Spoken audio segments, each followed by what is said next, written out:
Ini wasiat Nabi kepada Ali bin Abi Thalib radhiyallahu taala anhu. Ya, kalau kita bicara tentang kita tahu zuriyah Rasul, para habaib semuanya kembali kepada Ali bin Abi Thalib ya.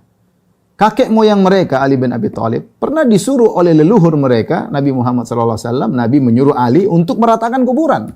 Maka seharusnya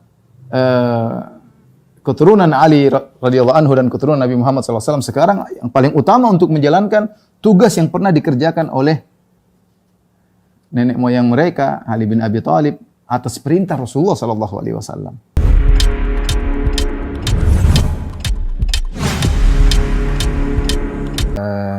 Ikhwan dan akhwat yang dirahmati Allah Subhanahu wa taala. Pada kesempatan kali ini kita akan masuk pada pembahasan berikutnya, yaitu bab ke-6 tentang larangan mengagungkan kuburan.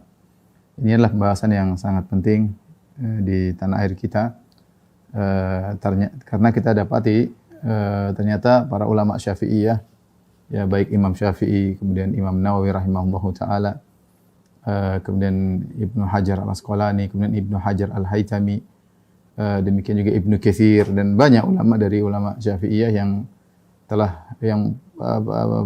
pernyataan-pernyataan mereka merupakan pendapat muktamad dalam mazhab Syafi'i seperti Imam Nawawi atau demikian juga Ibnu Hajar Al-Haytami ya. Mereka dengan tegas mengatakan bahwasanya misalnya salat ke arah kuburan hukumnya haram karena bisa mengantarkan kepada kesyirikan.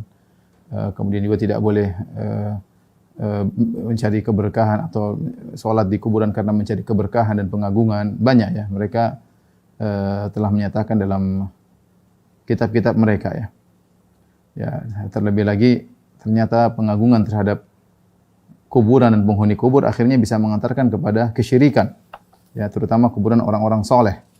Dan ini sudah dinyatakan oleh para ulama Syafi'iyah. Contoh seperti Ibnu Hajar berkata, wa qissatu salihin kanat mubtada'a ibadati qaumi Nuhin hadhil asnama thumma tabi'ahum man ba'dahum ala dhalik ya. Dan kisah tentang orang-orang saleh ya merupakan permulaan terjadinya peribadatan kaum Nuh terhadap patung-patung ini, yaitu karena orang-orang saleh. Ya, itu Wad, Suwa, Yaguth, Ya'uq, Nasr sebagaimana yang disebut dalam Al-Qur'an. Orang-orang saleh tersebut diagungkan, akhirnya diibadahi. Asalnya mereka orang saleh. Ini awal permulaan kata Ibnu Hajar rahimahullahu taala dalam Fathul Bari ya, ini adalah permulaan dari timbulnya kesyirikan, yaitu kaum Nuh beribadah kepada berhala-berhala. Kemudian kata Ibnu Hajar rahimahullah, "Tsumma tabi'ahum man ba'dahum ala dzalik." Kemudian orang-orang setelah mereka mengikuti ya. Jadi tradisi pengagungan terhadap orang saleh akhirnya mengantarkan kepada peribadatan terhadap mereka, ini diikuti selanjutnya dan selanjutnya. Jadi bukan suatu hal yang sirna, tidak, tapi pengagungan terhadap orang saleh mengantarkan kepada peribadatan kepadanya ini berlanjut ya. Ibnu Katsir rahimahullah juga berkata, wa aslu ibadatil asnam, dan asal peribadatan terhadap patung-patung adalah minal mughalat fil qubur wa ashabiha, yaitu sikap berlebih-lebihan terhadap kuburan dan penghuni kubur, mengkultuskan kepada kuburan dan penghuni kubur. Jadi inilah yang terkadang kita pikirkan di tanah air kita. Banyak saudara-saudara kita yang mau bermadzhab Syafi'i tapi mengagungkan kuburan ya, mengagungkan kuburan, sengaja sholat di situ, mencari keberkahan di situ. Sementara ulama Syafi'iyah sudah melarang ya. Jadi mereka meninggalkan ajaran mazhab Syafi'i ya, kemudian melakukan pelanggaran-pelanggaran tersebut. Ikhwan akhwat yang dirahmati Allah Subhanahu wa taala, makanya suatu perkataan menarik dari Al-Imam Ibnu Qayyim rahimahullahu taala dalam kitabnya Ighatsatul Lahfan, di mana beliau ingin menjelaskan Rasulullah SAW sudah meletakkan aturan tentang kuburan. Tidak boleh begini, tidak boleh begini, tidak boleh begini, tidak boleh begini. Semua aturan ini dilanggar oleh kaum muslimin. Semua aturan ini dilanggar oleh kaum muslimin. Tidak lain Rasulullah SAW meletakkan peraturan-peraturan tersebut agar kuburan tidak dikultuskan berlebih-lebihan.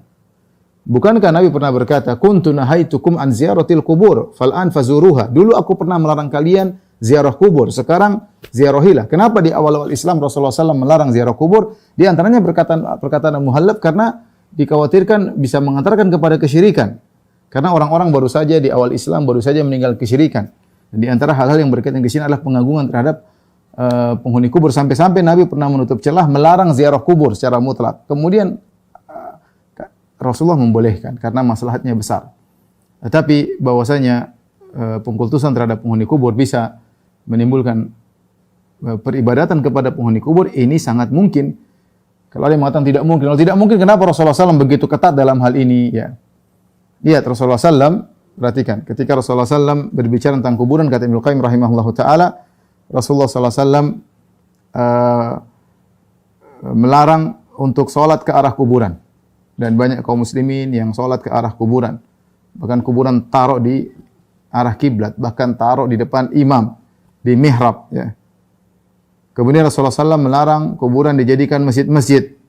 Sementara sebagian kaum muslimin bangun masjid tempat ibadah di atas kuburan. Kuburan jadikan gede, kemudian ditaruh tempat orang masuk ke situ, kemudian jadikan tempat ibadah. Ya. Bahkan sebagian kuburan-kuburan dijadikan tempat peribadatan menyaingi masjid, kata Ibnu Qayyim rahimahullah taala. Orang makmur ke situ, ramai ke situ, sementara masjid tidak seramai itu. Ya, bahkan pernah saya mendapati suatu kejadian, ada kuburan, ada masjid yang tidak begitu ramai. Akhirnya ada yang kasih ide, kalau mau ramai, taruh kuburan di situ, ya, kuburan wali kayak kuburan habib kayak, supaya orang ramai datang. Karena kecenderungan orang bukan ke masjid, kecenderungan ada kuburannya. Kuburan ini yang menjadi berkah, menjadi sehingga ada ketergantungan, keterikatan kepada kuburan tersebut. Ya. Rasulullah SAW melarang menyalakan lampu di kuburan, sementara sebagian orang bahkan mewakafkan hartanya untuk menyalakan lantara-lantara di atas kuburan. Ini berkata Ibnu Qayyim rahimahullah taala. Rasulullah SAW melarang kuburan dijadikan id, ya, suatu kegiatan ramai-ramai kumpul-kumpul perayaan tahunan, sementara sebagian orang menjadikan id, ya.